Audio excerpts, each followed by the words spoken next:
राजा कृष्णदेव राय के दरबार में तेनालीराम की बुद्धि और चतुराई के किस्से काफी मशहूर थे। यही वजह थी कि राजगुरु के साथ साथ राज्य के कई ब्राह्मण तेनालीराम को पसंद नहीं करते थे। वह समझते थे कि निम्न श्रेणी का ब्राह्मण होते हुए भी वह अपने ज्ञान से उन्हें नीचा दिखाता रहता है। इसी कारण सभी ब्राह्मणों ने मिलकर तेनालीराम से बदला लेने की सोची और राजगुरु के पास पहुंच गए। सभी ब्राह्मण जानते थे कि उनकी तरह राजगुरु भी तेनालीराम को पसंद नहीं करते, इसलिए राजगुरु उनके इस काम में मदद जरूर करेंगे। सभी ब्राह्मणों ने राजगुरु को अपने मन की बात बताई और मिलकर तेनालीराम से बदला लेने की एक योजना बनाई। उन्होंने सोचा क्यों न तेनालीराम को शिष्य बनाने का बहाना किया जाए। शिष्य बनाने के नियमानुसार शिष्य बनने वाले व्यक्ति के शरीर को दागा जाता है। इस तरह उनका बदला भी पूरा हो जाएगा और बाद में वह सभी उसे निम्न श्रेणी का ब्राह्मण बताकर शिष्य बनाने से इनकार कर देंगे। इससे वो सभी तेनालीराम को नीचा भी दिखा पाएंगे। फिर क्या था, अगले ही दिन राजगुरु ने तेनालीराम को अपना शिष्य बनाने की बात बताने के लिए अपने घर बुलवाया। राजगुरु के निमंत्रण पर तेनालीराम राजगुरु के घर पहुंच गया और उसे बुलाने का कारण पूछा। राजगुरु ने कहा, तुम्हारी बुद्धि और ज्ञान को देखते हुए मैं तुम्हें अपना शिष्य बनाना चाहता हूँ। राजगुरु की यह बात सुनकर तेनालीराम को आभास हो गया कि कुछ तो गड़बड़ जरूर है। उसने राजगुरु से पूछा, आप मुझे शिष्य कब बनाएंगे? राजगुरु ने कहा, मंगलवार का दिन इस शुभ काम के लिए सही रहेगा। राजगुरु ने नए कपड़े देते हुए कहा, तेनालीराम मंगलवार को तुम यह नए कपड़े पहन कर आना, तब मैं तुम्हें अपना शिष्य बना लूंगा और साथ ही तुम्हें 100 सोने के सिक्के भी दिए जाएंगे। राजगुरु की बात सुनकर तेनालीराम ने कहा, ठीक है, फिर मैं मंगलवार को सुबह आपके घर आ जाऊंगा। इतना कहकर तेनालीराम अपने घर चला आया। राजगुरु को तेनालीराम ने बिल्कुल भी आभास नहीं होने दिया कि उसे उनकी बात पर कुछ संदेह हो रहा है।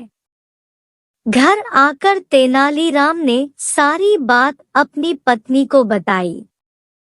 सभी बातें सुनने के बाद तेनालीराम की पत्नी बोली, आपको राजगुरु की बात नहीं माननी चाहिए थी। इसमें राजगुरु की जरूर कोई चाल होगी, क्योंकि बिना किसी मतलब के राजगुरु कोई काम नहीं करता है। पत्नी के मुंह से यह बात सुनकर तेनालीराम कहता है, कोई नहीं, राजगुरु को तो मैं देख ही लूंगा। तेनालीराम ने अपनी पत्नी से कहा, मुझे पता चला है कि कुछ दिन पहले कई ब्राह्मण राजगुरु के घर कोई सभा करने गए थे। उन ब्राह्मणों में सोमदत्त नाम का ब्राह्मण भी गया था। सोमदत्त को मैं अच्छी तरह जानता हूँ। वह बहुत ही गरीब है और उसके घर की रोटी पानी भी मुश्किल से चलती है। ऐसे में अगर मैं उसे कुछ सोने के सिक्के दूंगा तो संभव है कि वह मुझे उस सभा में हुई सभी बातें बता देगा और मैं जान पाऊंगा कि आखिर राजगुरु के दिमाग में क्या चल रहा। इतना कहते हुए तेनालीराम उठकर सोमदत्त के घर चला जाता है।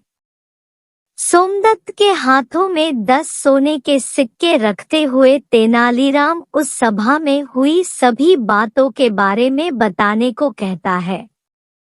पहले तो सोमदत्त कुछ भी बताने को तैयार नहीं होता, लेकिन कुछ देर मनाने के बाद वह 15 सोने के सिक्कों के बदले सब कुछ बताने को तैयार हो जाता है। राजगुरु द्वारा तैयार की गई उससे बदला लेने की पूरी योजना जानने के बाद तेनालीराम राजगुरु को सबक सिखाने के लिए विचार करने लगता है। फिर मंगलवार के दिन तेनालीराम राजगुरु द्वारा दिए गए कपड़ों को पहनकर राजगुरु के घर शिष्य बनने के लिए पहुंच जाता है। शिष्य बनाने की विधि शुरू की जाती है और राजगुरु तेनालीराम को 100 सोने के सिक्के देते हुए वेदी पर बैठने को कहता है। तेनालीराम भी झट से हाथ आगे बढ़ाकर सोने के सिक्के ले लेता है और शिष्य विधि को पूरा करने के लिए बैठ जाता है। तभी राजगुरु इशारा देकर साथी ब्राह्मणों से शंख और लोहे के चक्र को गर्म करने के लिए कहते हैं, ताकि विधि पूरी होने पर उससे तेनालीराम को वो दाग सके। विधि आधी ही पूरी हुई थी कि अचानक तेनालीराम दिए गए 100 सोने के सिक्कों में से 50 सोने के सिक्के राजगुरु पर फेंकता है और वहां से भाग खड़ा होता है। तेनालीराम को भागता देख राजगुरु और उनके साथी ब्राह्मण भी तेनालीराम के पीछे पीछे भागने लगते हैं। बचने की कोई स्थिति न दिखाई देने पर तेनालीराम सीधे भागता हुआ राज दरबार में पहुंच जाता है। वहां पहुंचकर तेनालीराम राजा कृष्णदेव राय को बताता है, राजगुरु ने मुझे शिष्य बनने का निमंत्रण दिया था, मगर मुझे तब याद नहीं रहा कि मैं निम्न श्रेणी का ब्राह्मण हूँ, जो राजगुरु का शिष्य नहीं बन सकता। जब यह बात मुझे याद आई तब तक आधी विधि पूरी हो चुकी थी। इसलिए मैं राजगुरु द्वारा दिए गए 100 सोने के सिक्कों में से 50 सोने के सिक्के वापस करते हुए वहां से भाग आया। फिर भी राजगुरु मुझे जानबूझकर दागना चाहते हैं, जबकि वास्तविकता में मैं उनका शिष्य बन ही नहीं सकता। जब राज दरबार में राजगुरु पहुंचे तो राजा ने उनसे इस बारे में पूरी बात पूछी। तब राजगुरु ने अपना असली मंतव्य छिपाते हुए राजा से कहा, मुझे भी बिल्कुल याद नहीं था कि तेनालीराम निम्न श्रेणी का ब्राह्मण है। इस पर राजा बोले, तब तो तेनालीराम को उसकी ईमानदारी का इनाम दिया जाना चाहिए। इतना कहते हुए राजा ने तेनालीराम को इनाम के रूप में 1000 सोने के सिक्के भेंट किए। कहानी से सीख। यह कहानी हमें सीख देती है कि दिमाग का इस्तेमाल करके बड़ी से बड़ी समस्या को आसानी से हल किया जा सकता है।